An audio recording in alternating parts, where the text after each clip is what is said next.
Assalamualaikum warahmatullahi wabarakatuh. Salam sejahtera bagi kita semua. Masih tetap di video-video saluran dan materi tentang pendidikan.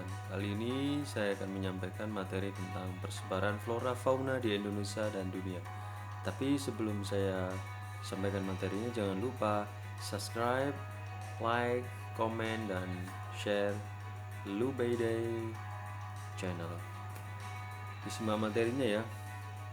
Untuk persebaran flora dan fauna di Indonesia dan dunia, saya akan mengklasifikasikan menjadi peta konsep sebagai berikut. Kita berbicara nanti faktor-faktor persebaran flora dan fauna, persebaran flora dan fauna di dunia, persebaran flora dan fauna di Indonesia, konservasi flora dan fauna di Indonesia dan dunia, serta pemanfaatan flora dan fauna Indonesia sebagai sumber daya alam.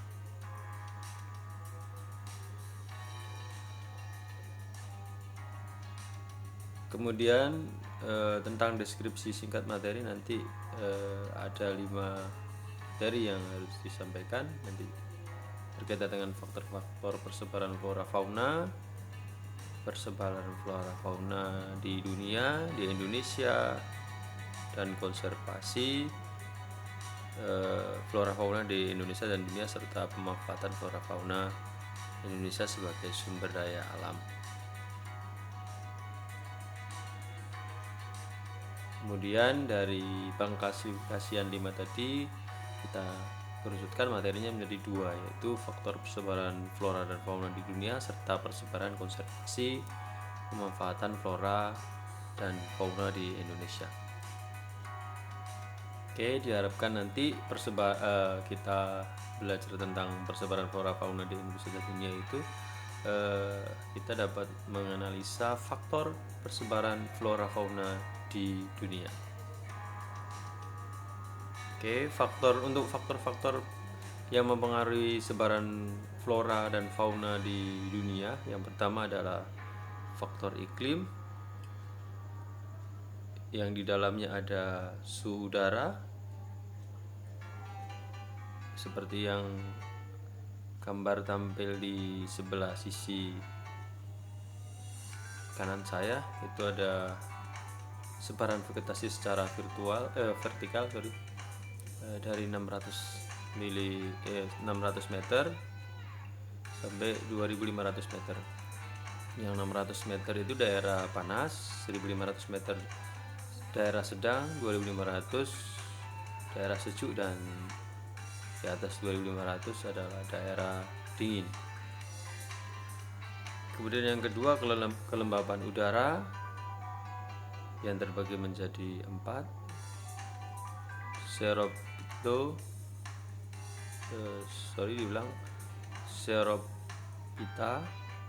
Mesophyta, Hygrophita, dan Tropophyta.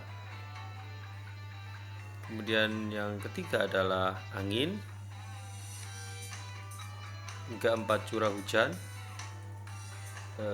Kalau yang curah hujan jenis komunitas kondisi iklimnya, untuk yang daerah gurun itu ada pasir sama tundra. Kemudian yang padang rumput itu ada sabana dan stepa, dan serta jenis komunitas kondisi iklim yang hutan itu adalah hutan tropis, hutan gugur, dan hutan taiga.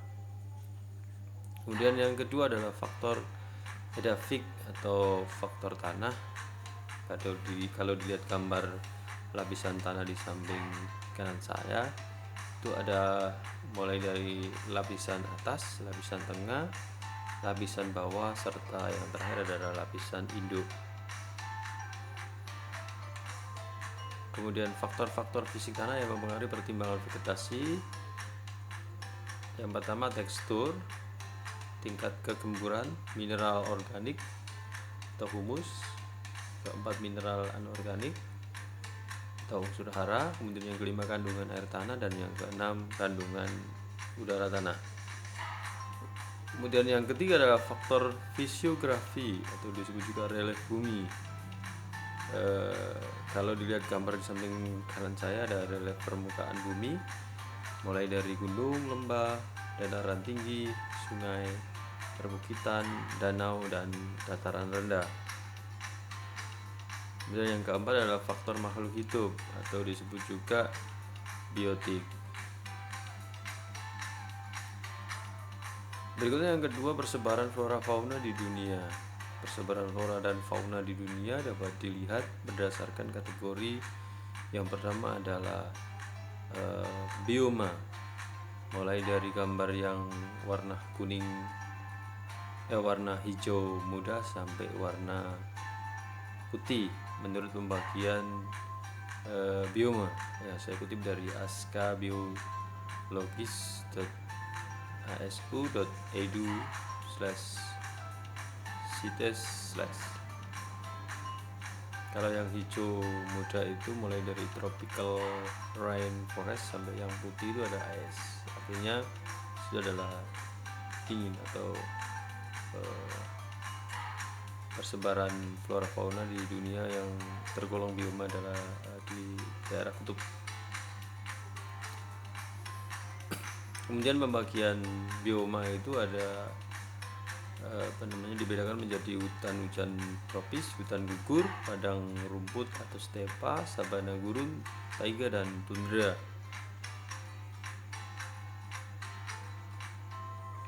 Jadi yang pertama adalah bioma hutan hujan tropis, terletak di wilayah sekitar khatulistiwa ya, 0 derajat sampai 10 derajat lintang utara garis miring lintang selatan. Kemudian yang kedua, bioma hutan gugur, rata-rata antara memiliki curah hujan antara 750 sampai 1000 mm per tahun. Kemudian yang ketiga, biota padang rumput atau stepa, ya, merupakan ekosistem yang didominasi oleh vegetasi berbagai jenis rumput dan tidak ada pohon dan semak besar di wilayah itu. Kemudian yang keempat, biota sabana, itu adalah padang rumput yang diselingi oleh pepohonan atau semak seperti palem dan akasia. Yang kelima ada biota gurun, merupakan ekosistem darat yang didominasi oleh flora dan fauna tertentu dan ditandai dengan lingkungan yang beriklim kering dengan curah hujan sangat sedikit sekali, ya, kurang dari 250 mm per tahun. Yang keenam adalah biota taiga, suatu ekosistem yang berada di hutan yang di dalamnya hanya terdapat satu spesies pohon yang sejenis. Spesies tersebut misalnya seperti pinus, kanifer, cemara, dan lainnya yang sejenis. Bioma tundra ini kawasan yang berada di sekitar kutub utara, sebagian di selatan.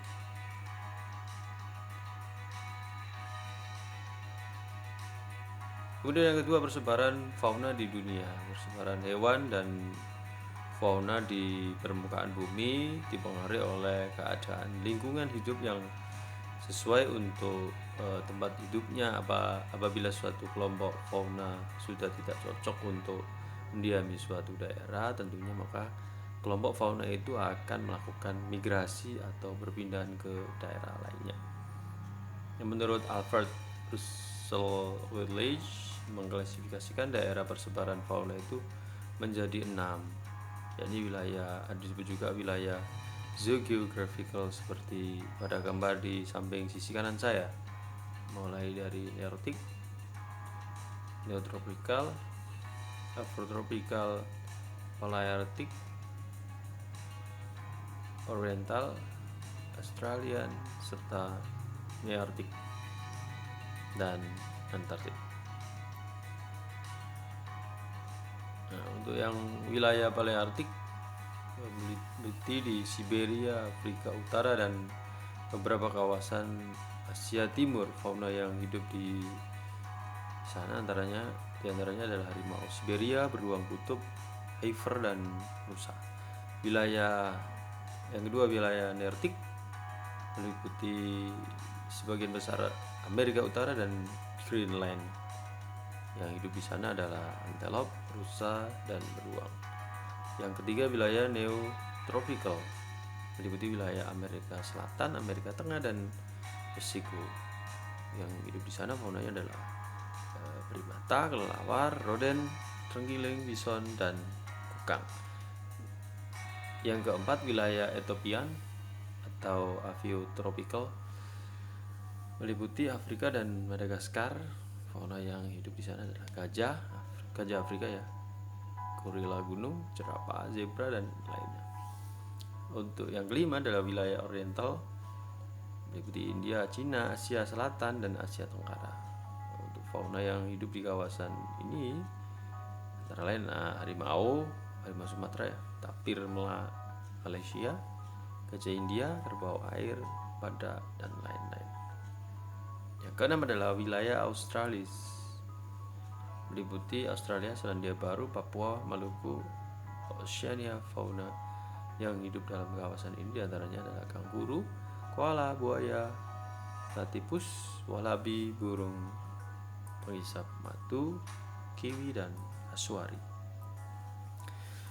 Dari berbagai ulasan materi di atas tentang persebaran flora fauna di Indonesia dan dunia dapat saya rangkum. Yang pertama adalah faktor-faktor yang mempengaruhi sebaran flora dan fauna ada 4. Yang pertama adalah faktor iklim, kemudian yang kedua adalah faktor edafik atau tanah, yang ketiga adalah faktor fisiografi atau relief bumi, dan yang keempat adalah faktor makhluk hidup atau disebut juga biotik. Kemudian yang kedua rangkumannya adalah persebaran flora dan fauna di dunia. Persebaran flora dan fauna di dunia dapat dilihat berdasarkan kategori. Yang pertama adalah bioma ya, yang tadi saya terangkan di awal.